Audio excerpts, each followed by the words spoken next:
Mathematics made easy, no more fear. Target online class, we got you. Wherever you want it from, we got what you need. Target online class. Good day, viewers all over the world. You are welcome to Target online class. Today we want to talk about linear programming. Linear programming. So this is a concept under operation research. So it's one of the topics that we have under operation research. So linear programming in mathematics, we can have it in computer, in so many areas. We just want to look at linear programming. So linear programming uses a mathematical model to describe the problem concerned. That is, under this linear programming, we'll be using mathematical model. It's like mathematical modeling to be able to describe the problem under consideration.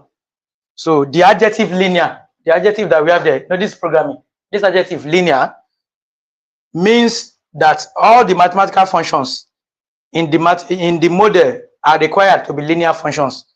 That is, all the functions that we are going to have, maybe x1, x2, x3, will be linear. That is of degree 1.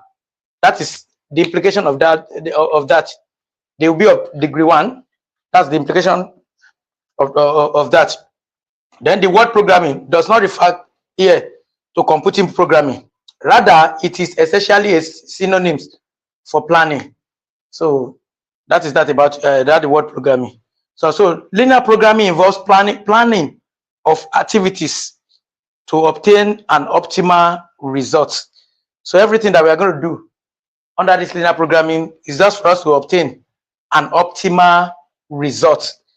That is all that we are going to do under this linear programming. So we should know that.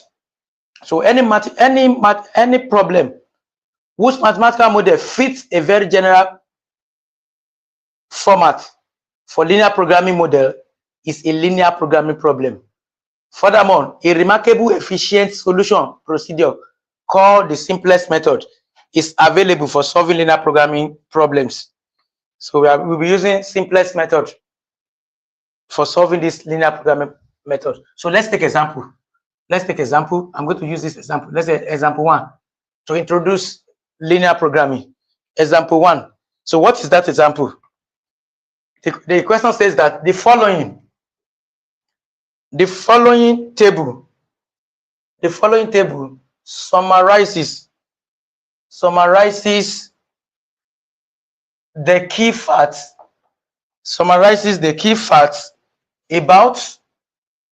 about two products A and B, and the resources Q, R, and X required to produce them. So now let's get the table. Resources. So under these resources is of two types. So this is the table. Let's get the table. After the table, then we know what to do. We first get the table. So here we have resources or resource usage per unit produced. Resource usage per unit produced. Then here we have amount of resource available. That's what we have here. So I just want to get the table. Let's get it right. This is product A, and we have product B. So there are two products involved. In this problem. We have product A and product B. And the resources are Q. We have R and S. So I'm trying to come up with the table. Then this will represent the profit per unit. The profit per unit. So product A, we have 2, we have 1 under R, then X 3. The profit is 3 here. Then for product B, we're not even divide them. So for product B, we have 1, 2, 3. The profit here is 2. Okay. Then the amount of resource available, we have 2, 2, 4. So this is the table. This is the table that we have. That is the table. So let's look at this table very well. That is the table. The following table summarizes the key facts about two products, A and B. There are two products here, product A and product B. And the resources Q, R, S required to produce them, to produce the two products. Q, R, and S represent the resources that we are going to use to produce product A and product B. So I want us to get the question. So this is the table. That's what you have there. So then from there, the question says all the assumptions of linear programming holds. All the assumption of linear programming holds. So now we now take the question. Let me just write that here. All the assumptions of linear programming. All the assumptions of linear programming hold. So what is the question? A. So let's take the question before we now solve it. Let's take the question. A. The first question, we have to formulate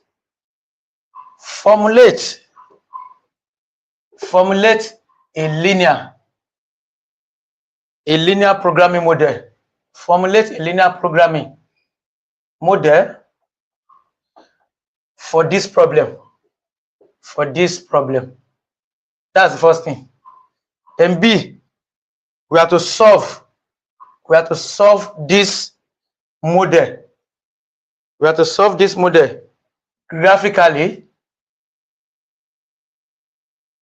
Then the C part of the question. The C part of the question, we have to solve this model graphically. Then the C part of the question says that we should verify the exact value. We should verify the exact value of your optimal solution. Exact value of your optimal solution from part B, that is from this graph, by solving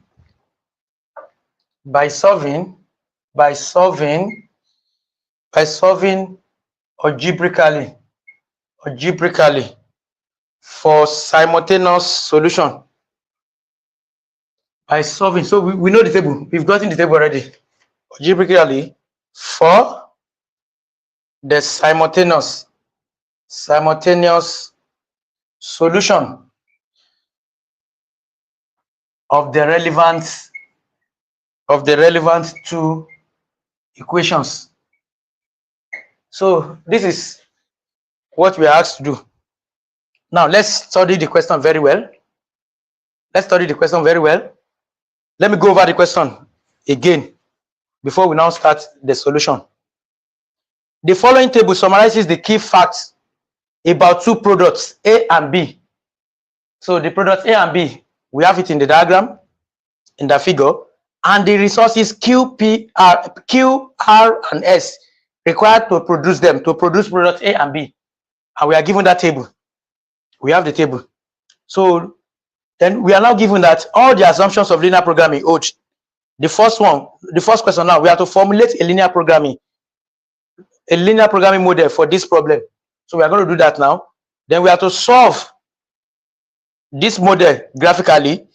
Then C, we have to verify the exact value of your optimal solution from part B, that is from the model that we are from the graph. by solving algebraically for the simultaneous solution of the two relevant equations. So what are we expected to do here? So we want to formulate the linear programming for this model. Please, let's just note the values here. This is 2, this is 1, this is 2, this is 1. So let's note the value. So we want to formulate a linear programming. That's the first thing to do. So solution.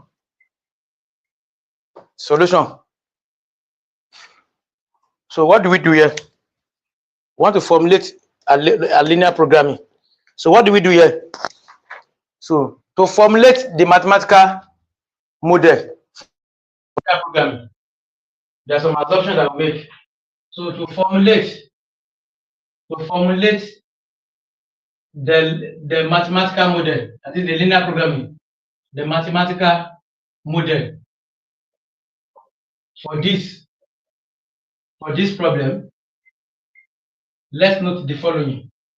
So we let x1, we let x1, because there are two variables involved. So we let x1 be the number of resources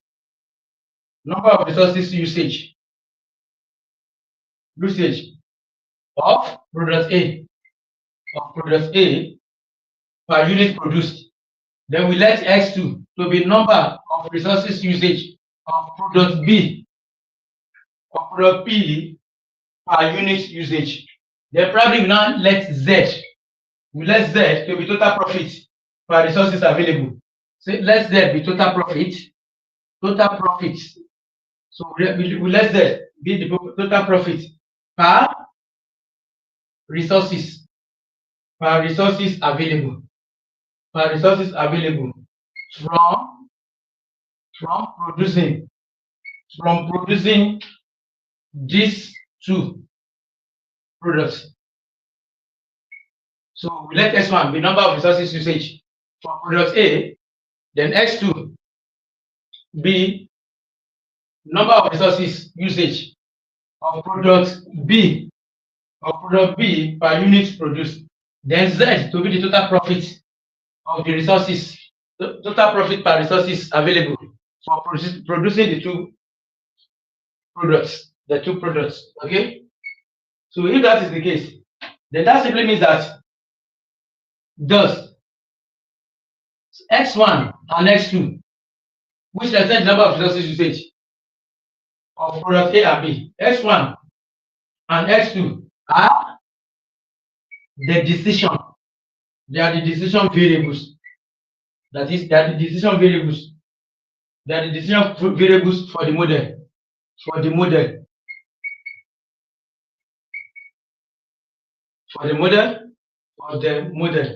So since x1 represents the number of resources usage of product A per unit produced, then x2 represents the number of resources usage of product B per unit produced.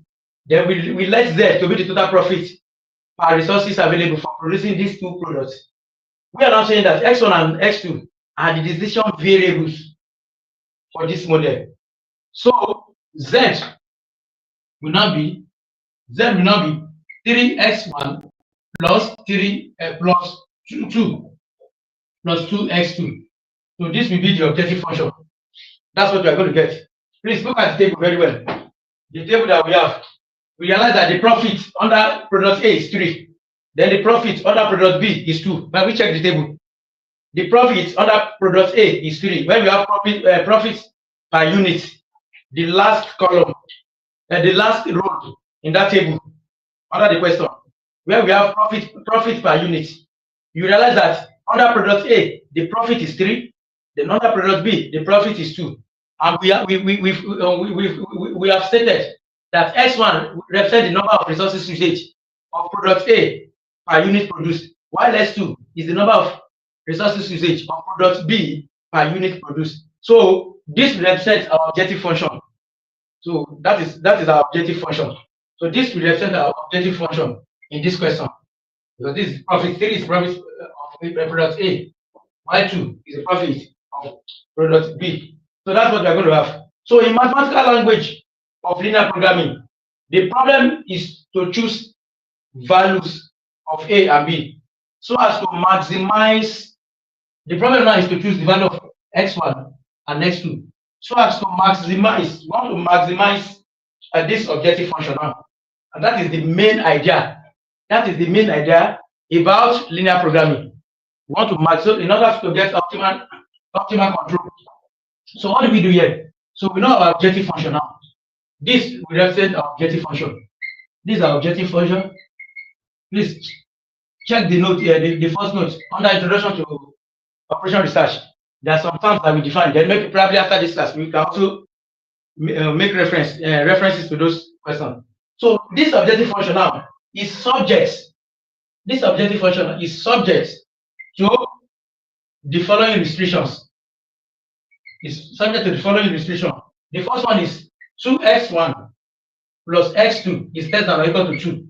When you check the table, please, I want us to check the table. Under product, under the resource A, you know, under the resources, we have Q, R, and S as the resources. So under Q, for product A is 2, then for product B is 1, and the result, the amount of results available is 2. So in that case, this is what we have. This is for product A, 2x1, x1 is for product A, x2 is for product B. So this is the objective function that I want to maximize.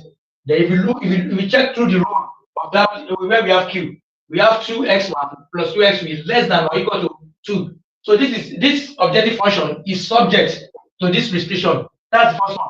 If we check under resource R, we have 1 under product A and we have 2 under product B, and the amount of resource available is 2. So the second one will now be x1 plus 2x2 less than or equal to 2. That's the second restriction. Then if we check for x, the third one, x, we have 3 and 3, and the amount of resource available is 4. So we are going to have 3x1 plus 3x2 less than or equal to 4. So these are the 3. Then and of course x1 must be greater than or equal to 0, and x2 must be greater than or equal to 0. So for x1 and x2, we know the meaning of x1 and x2. We have defined that. So these are the functional constraints. These are the functional constraints. These are the functional constraints to this objective function. So we must understand this. It is compulsory. So we should note, let's note that it is necessary to restrict the decision variables to be non-negative. So please let's note, it is compulsory. It is necessary to restrict the decision available to be non-negative. That is, we restrict this one is we actually we're restricted to be non-negative, because when you say x is greater than or equal to 0, so anything that's greater than 0 is positive. S2 is greater than or equal to 0 is positive. So this functional constraint is actually restricted.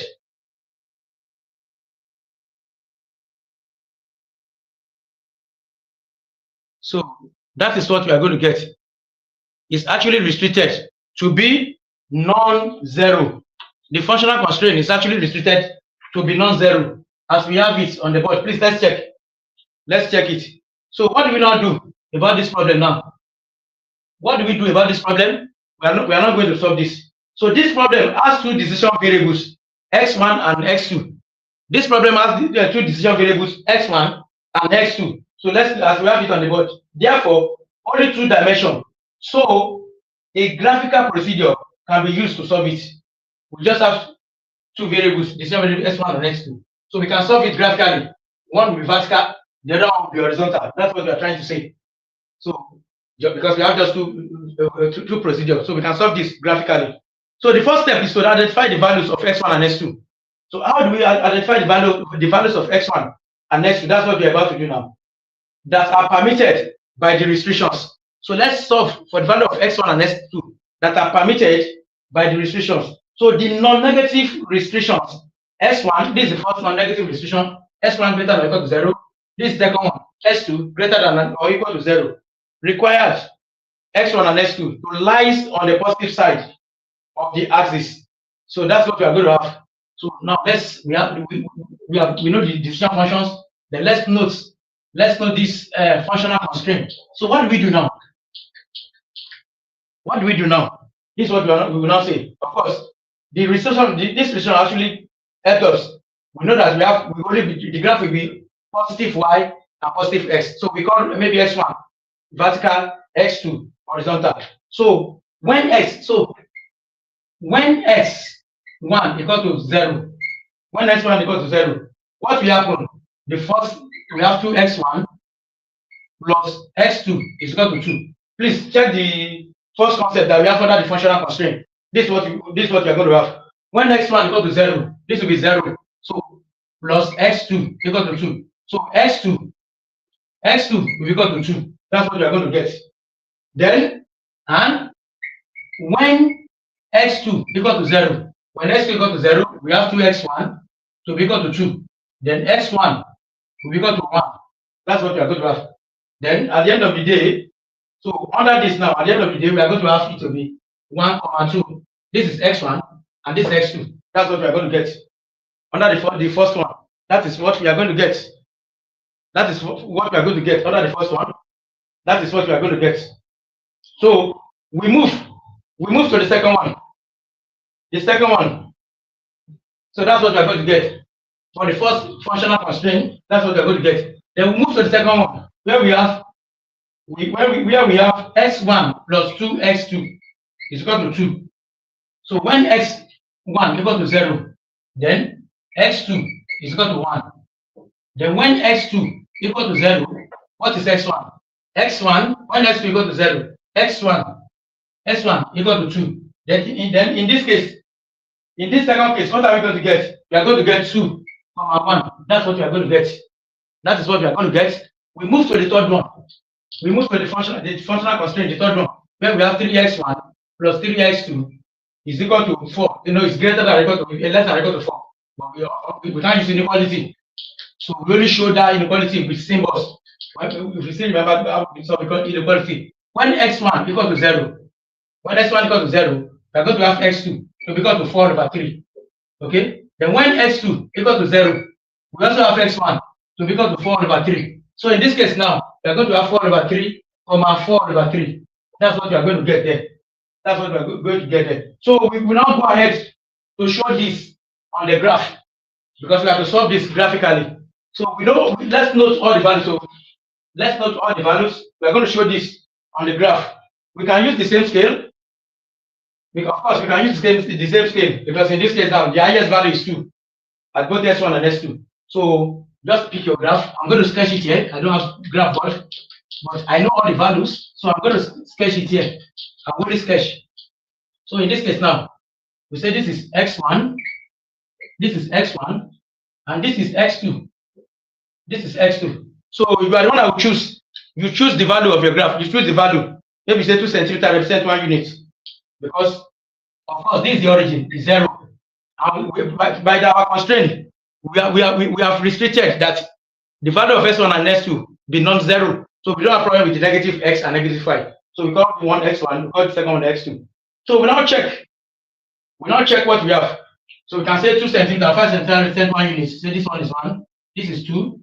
Say this is 1, this is 2. You write your scale. We're going to write your scale. You pick your scale. So now let's go. The first one, the first value, when x1 is equal to 1, when x1 is equal to 1, x2 is equal to 2. That's what you have. When x1 is equal to 1, x2 is equal to 2. So the first one, when x1 is equal to 1, when x1 is equal to 1, x2 is equal to 2. That's what we have. That's what we have there. The second one is vice versa. When x1 is equal to 2, x1 is equal to 1. So if that's the second one. Then the third one, what do we have at the third one? The third one is when we have 3/4. When x1. So please, let's look at it very well. The first one, what do we have? The first one, what do we have? The first one, when x1 is equal to 1, when x1 is equal to 1, x2 is equal to 2. This is what we have. So that's what we are going to get. So we will trace this. This will be something like of this nature. So we are going to have something of this nature. This is what we have here. The second one, when x1 equal to 2, Then x1 is equal to 1. So we are going to trace this also. Then the third one, what do we have? The third one, when x1 is equal to 4 over 3. Of course, 4 over 3. 4 divided by 3. 4 divided by 3. That's 1, 3. Remainder 1. Then here will be 0 point in 10. That's 1.3. It's somewhere around here. This one is also somewhere around here. So we trace the two together. We're going to trace these two together. We have something of this nature. Of course, we can just write everything. We can write the equation there. We can actually write the equation out there. We can write the equation here. So we can write the equation. The first one is 2x1. So here is 2x1. Here will be 2x1 plus x2 is equal to 2. Here will be 3x1 plus 3x2 is equal to 4. Then the last one will be x1 plus 2x2 is equal to 2. So this is what we are going to get. That's what we are going to get there. So once we have it there, then, so what do we do here? You realize that everything actually meets at this point. Look at, please make use of graph there. Make use of graph. Make use of graph here. Everything actually meets there. So that's the meeting point. So the visible region now, the visible region where everything is enclosed. No, the symbol there is greater than, is less than or equal to. So please, we need to revise inequality. Under less than or equal to, it depends on the convention that we have. So it will be here, less than or equal to, everything is less than or equal to. So every area, this will be the visible region. So here will be the visible region. This will be the visible region here. The visible region will just be this point to this point. This will be the visible region. So that will be the visible region. And that is what we are expected to actually do. So we have been able to show this graphically. Please make use of your graph so that everything will be intact. Then we now go to the third question. In this third question now, the question says that we should, in this third question, we are asked to, what's the third question?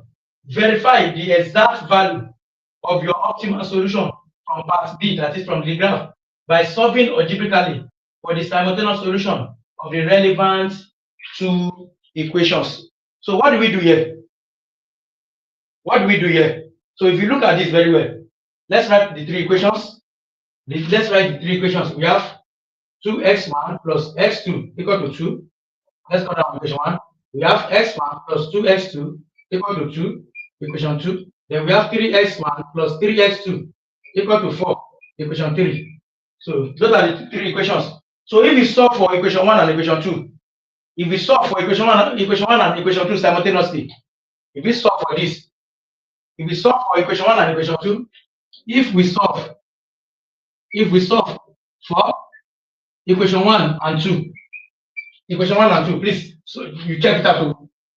We are going to get the value of x1, x2. Please do that to be 2 over 3, 2 over 3. So if we solve for equation 1 and equation 2, that's what we are going to get. If we solve for equation 1 and equation 2, then if we solve for equation 1 and equation 3, if we solve for this x1, x2, it's going to give us, if we solve for that one, it's going to give us 2 over 3, 2 over 3. So that's what we are going to get. Then if we also solve for equation 2 and 3, if we also solve for equation 2 and 3, we are still going to get the same thing.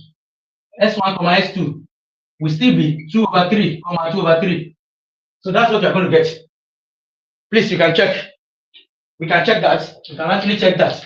Let's check for one of it. Then you go ahead and combine and get for the remaining. So what is equation 1? 2x1 plus 2x2 over 2. x1 plus 2x2 is equal to 2. Of course, if I want to solve for this, I can say 2 multiplied by equation 1. I can say 2 multiplied by equation 1, so I'm going to get 4 here. 2 times 1 is 4. Here is 2x2. Then here will be 4. 2 times 2 will be 4. Okay? So this is what I'm going to get if I multiply by 4. Then I can subtract. I can actually subtract this. So if I do that, if I subtract this now, I'll say equation 1 minus equation 2. This will be 3x1. This will cancel out. This minus this will be 2. At the end of the day, I'll have x1 to be equal to 2 over 3. If I substitute the value of x1 back to the end of this equation, I'm still going to get 2 over 3. I'll say substitute x1 equal to 2 over 3 into equation 2. So x1 is 2 over 3 plus 2 x2 is equal to 2. If I should move this here, that will be minus 2 over 3. Then LCM will be 1. I'm going to get 3 here. Now 3 here, that will be 6 minus 2. I'm going to get 4 over 3. This is 2x2. If I divide this by 2, I'll divide that will be multiplied by 2. At the end of the day, I'll still get x2, it will be 2 over 3. Okay? Is that again? So please, you can verify for all these 3 that we have on the board. If you substitute, it's 2 over 3, 2 over 3 that you're going to get. I've been able to show for when I saw for x1 and x2, I'll be able to show that on the board. So we are going to get the same thing. So the final step now is to pick out the points in this visible region that maximizes the value of the objective function. Since we got the same result here, of course, in the big part of the question, we've been able to solve. We've been able to solve it graphically, and we have seen the visible region there using our convention. So please go and revise inequalities very well. It's important to this. So the final step now is to pick out the points in this visible region that maximizes the value of z is equal to 3x1 plus 2x2. So that's the final step. The final step that we want to show now is to pick the value that maximizes this. Of course, this is the objective function. So if you look at it very well, we have the same value, 2 over 3, 2 over 3 at the visible region. So we just substitute. So the final step is to pick out the points in this visible region that maximizes the value of z, that maximizes the value of this objective function. Since they have the same thing, they have the same value. So we just say the optimal solution is, the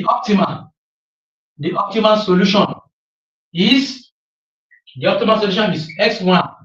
x1 is equal to 2 over 3 and x2 is equal to 2 over 3. And if we have different values here, we are going to substitute for everything and pick the highest. But in this case now, they have the same thing, so we don't need to bother ourselves. We just go ahead and substitute here. We have 3 into brackets 2 over 3 plus 2 into bracket 2 over 3. This is what we have. Then if you solve this, we cancel this. We are going to have 2 plus 4 over 3. So what is 4 over 3? That's 1 point. 4 over 3 is like 1.333. So we have 2 plus 1.33. So at the end of the day, we are going to get z. Z, the optimal value, will now be 3.33, which is approximately 3. So this is approximately 3. So the exact value of the optimal solution is 3. So we can then finalize, just say therefore, the exact, because we have to find the exact value. The exact value of the optimal solution, of the optimal solution is 3. And that's what we have to find. That's what we have to find. So please, I want us to go through this meticulously. Let's write out the table, because that's what we have been able to do. We first write out the table and follow everything step wisely for us to be able to understand what we have been doing. So please follow this note step wisely. First write out the table. You pause, you write out the table, then you listen to the voice, to what I've been saying all this while. So that the reason why we have the functional constraint and the objective function. So look at the graph, get a graph, use the value that we got there to prepare your graph. We are going to carve out the visible region. I only sketch on the board. I don't have graph board. I only sketch, but you get a graph so that I can get the exact value. You realize that it is the same thing as the exact value when we solve it algebraically. Then go and revise the concept inequalities, because you know under inequalities we can on the graph now we can only show equality on the graph. We can't show any equality on the graph, but we only use sign to know. For instance, if this is a line, so if it is less than, we shade here. If it is greater than like this, we shade the upper portion. We realize that everything is less than or equal to, everything is less than or equal to. That's why we have the visible region with x and y here. And if we have the one that is greater than the other side, we shade the other side. So please go and revise. For you to have understanding about linear programming, you need to go and revise inequalities very well, because we use inequality symbol to actually introduce constraint under linear programming. So I'm not to stop here because of our time. We are going to continue from there in the next class. So if you have any question, probably when you go through this video, you don't understand, just write at the comment section. So I promise to provide solution to it. If you have any question, but as I've said earlier on, once you are listening to this video, at every point you pause, write out the information so that you can have proper understanding about what we have done. Thank you, and God bless you all.